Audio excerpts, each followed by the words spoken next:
Mr. Counselor, thank you for taking the time for this interview. It's great to be here. Thanks for having me. The President of the United States recently signed for the deployment of 1,000 American soldiers from Germany to Romania. Our Ministry of Defense just announced that they are making the final preparation and will shortly be here.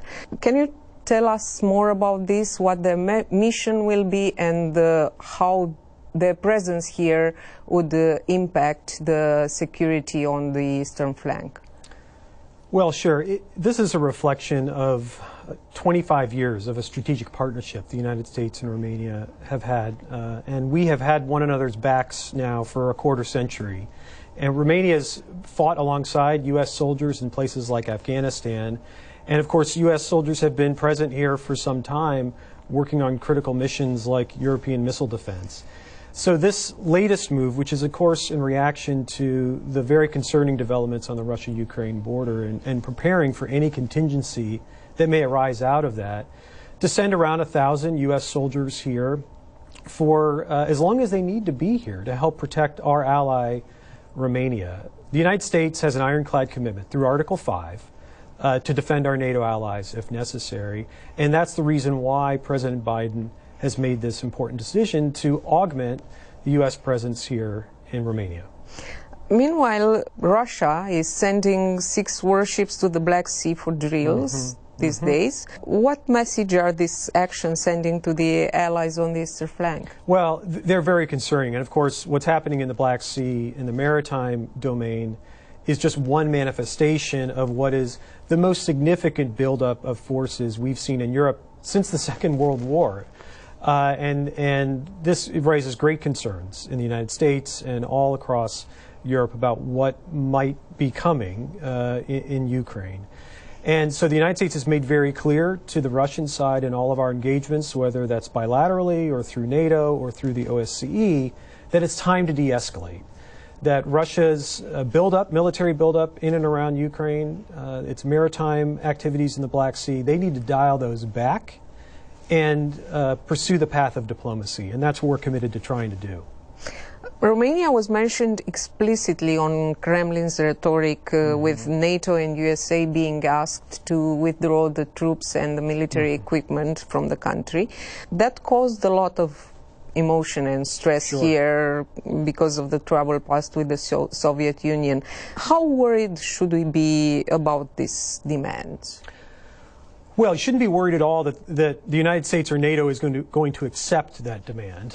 What is worrying to us is that it's an indication of Russia's intent. And what we are testing now is whether there is space to try to seek a diplomatic outcome to what Russia says are some of its concerns. And many of its concerns, as we've made very clear, as an alliance, not just the United States bilaterally, but NATO acting together as 30 allies, have made clear to the Russians that we will not be undoing our commitments as an alliance that we've made over the last 25 years.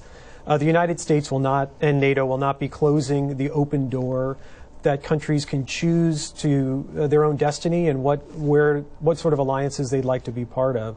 Now, there might be some areas, for example, greater transparency on exercises or things like offensive missile deployments that on a reciprocal basis we'd be willing to talk to the Russians about. But we're not going to budge on our bottom line commitments. There have been many rounds of talks by now on different diplomatic levels. The most recent, the meeting between President Macron and President Putin. But the general feeling is that we are still on the verge of a war in Ukraine and this crisis is not de-escalating. What's your assessment on what's to come?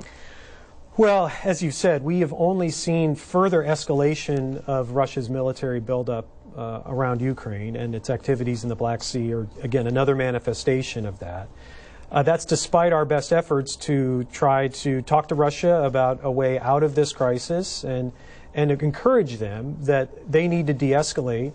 Part of that is making clear that Ukraine can be resilient, and we are grateful for the assistance of Romania and many other partners to helping our colleagues in Ukraine build up their capacity and to ensure that they, as best they can defend themselves against any Russian incursion or further invasion of Ukraine.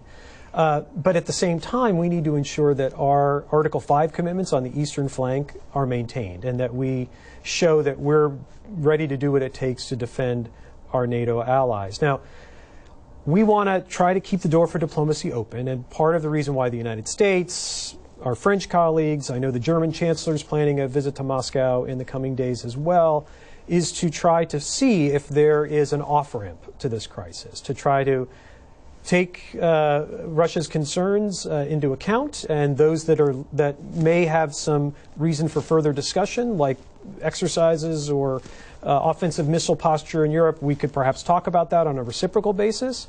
But we are making very clear to Russia that when it comes to our NATO commitments, when it comes to NATO's open door, when it comes to the security and sovereignty of our NATO allies, and when it comes to the ability of countries like Ukraine, which is not a NATO ally, but yet is a sovereign independent state, to be able to choose its own destiny and choose whom they wish to ally with, that Russia cannot take that away from them. We're not going to move off that bottom line. And what's the alternative? What sanctions can be imposed on Russia if these talks are going to a dead end? That's a very, very important piece of this, is to show to Moscow that there will be severe consequences if they were to further invade Ukraine. And so that's why over the last several weeks, really going back months, the United States, in particular with our EU partners, have made very clear to Russia that there will be consequences, and then we've been working very intensively on a package of sanctions, of which the consequences will be swift and severe to Moscow. And we've been very clear to them publicly and privately that sanctions that we have never imposed before, collectively, the U.S. and Europe, would be coming Moscow's way if they were to further invade You're talking Ukraine. About economical absolutely, sanctions? Economic sanctions, which would be very devastating to the Russian economy. That's not something we're seeking to do, but nevertheless, if Russia were to do what it's threatening to do, those consequences would be coming. Can you name? I don't want to go in. I don't want to go into any specific details, but they would be swift and severe, these sanctions.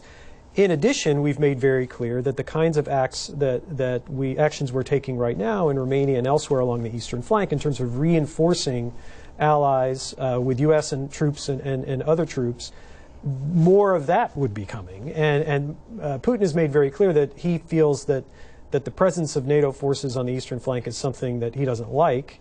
Well, we've made very clear that if he does further invade Ukraine, there will be more of that we would be doing as well. A collateral but very important side of this regional crisis for the countries in the region concerns energy security.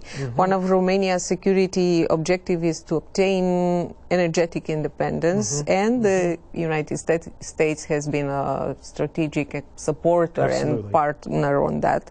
The most recent common project is the one about small modular reactors, a technology quite experimental and controversial, I might say, in Europe. What are the benefits of this partnership? Well, first let me say energy diversification is something that the United States fully supports here in Romania, and I know it's a priority of the Romanian government as well, because one area where Russia does have quite a bit of leverage over Europe is in the energy sphere, because so many European countries rely to a large extent on Russia for their energy supplies. We think energy diversification, therefore, is very important. It's also important for our shared clean climate goals. Now, the agreement that the President made with the United States, your President, the Romanian President, last fall, was a historic agreement on these small modular reactors.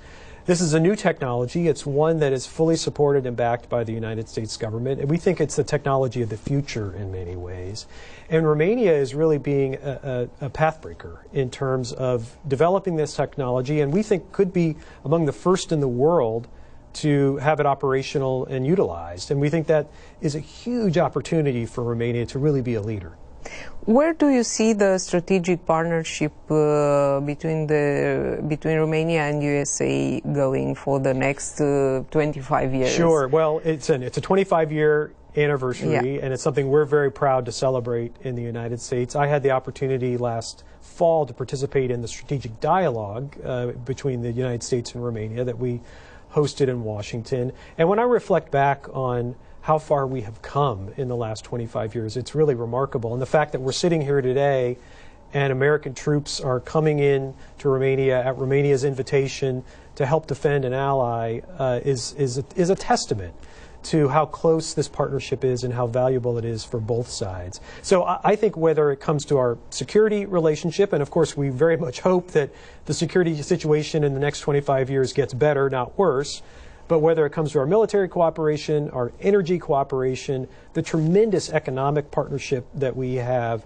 and our society-to-society interactions, I think there's nowhere to go but up. I mean, in other words, we are doing so well over the last 25 years, but the future is sort of endless here in terms, and it's very bright. So I think we look forward to continuing to build on this great partnership and seeing what we can do together over the next 25 years.